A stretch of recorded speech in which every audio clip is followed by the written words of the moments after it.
बोसोर असान्तिनि उनाव बड'लेण्डआव थांनाय 3 बोसोराव गोजोननि थासारिया फैदों। बे गोजोन थासारिखौ जोङो बयबो सेलेब्रेट खालामदों आरो गोजोन थासारि फैनाय लोगो लोगोनो दिनै जोंनि आबादारिफ्रा मोजाङै आबाद मावनाय, जोंनि फरायसाफ्रा मोजाङै फरायनाय, जोंनि गेलेग्राफ्रा मोजाङै गेलेनाय गासैबो थासारिया फैदों आरो बे थासारि फैनायनि थाखाय जोंनि भारतनि प्रधान मन्त्रि नरेन्द्र मोदी बिथां, भारतनि नखर मन्त्रि अमित शाह बिथां, आसामनि chief minister doctor Himanta Biswa Sharma बिथांमोनखौ जों साबायखर बावो आरो बे थासारिया जाहाथे अराय गोजोर थायो, जे बे थासारिया अराय गोजोर थाबासो बड'फा उपेन्द्रनाथ ब्रह्मनि जे सिमां बर' माहारिखौ गेरेमसा हारि दानाय, जोंनि ओनसोलखौ मोनसे जौगानाय ओनसोल महरै गायसननाय, बे हाबाफारियाव जों जाफुंसार महर मोनगोन। दा बिनि थाखायनो दिनै UPPL हान्जाया बाइक रेलि लादों।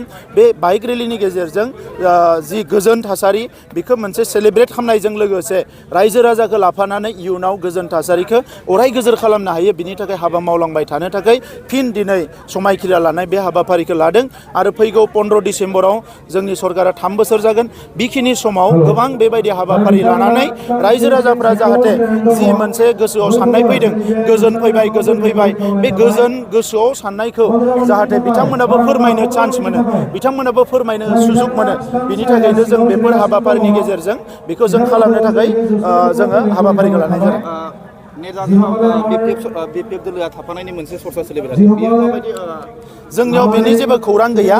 BPF दोलोआ जाय पावाराव थायो बेजोंनो बिथांमोना थागोन होननानै हाग्रामा महिलारिया गोदोनो फोसावखानानै दोनदों। बिथांनियाव खुनु निति आदर्श गैया, जाय पावाराव फैयो बेजोंनो थागोन, मानो बिथांनो पावारल' नांगौ। दा नंखायनो दिनै बिथाङा जाय पावाराव थायो बेजों थानो थाखाय थैथां नाजागोन। दा बेखौनो बिथाङा नाजागासिनो दङ। बिथांनियाव लाजिनाय मानाय बेबायदि जेबो गैया। जाय पावाराव थायो बिदि थानायानो बिथांनि निति। दा नंखायनो 17 बोसोराव बिथाङा जिखिनि खामानि मावनो हादों एबा हायाखै बिनि सायाव दिनै रियेलाइजेसन खालामनानै मोनसे आदर्शगत राजनिति एबा मुलाम्फानि मोनसे राजनिति, मुल्यबोधनि राजनिति खालामनाया बिथांनि थाखाय गोनां। खिन्थु दिनै बिथाङा जेफोरखौ खालामबाय थादों बेजों बिथांनि BPF हान्जाया मा लाब जागोन आं बेखौ नुहुराखै, नाथाय BTR ओनसोलनि रायजो राजाया जेबो लाब जानाय नङा।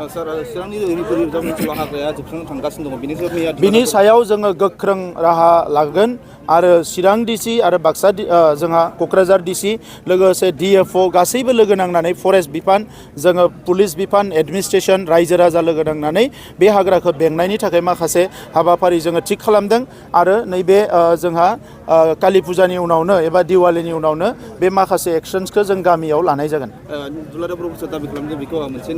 बिनि थाखाय जों सरसा खालामगासिनो दङ। जोंनि EM रन्जित बसुमतारी बिथाङा अलरेडि बेखौ बड'फानि मुङाव बे फरेस्टखौ रिजार्भ फरेस्ट डिक्लेयार खालामनांगोन होनना प्रप'जेल होदोंमोन। मैया दुलाराय बर' फरायसा आफादनि प्रप'जेलखौबो नुदों। बेखौ लानानै जों नेक्स्ट इसिआव जों सावरायनानै बिनि सायाव जोङो फोसावनाय हाबाफारिखौ लागोन।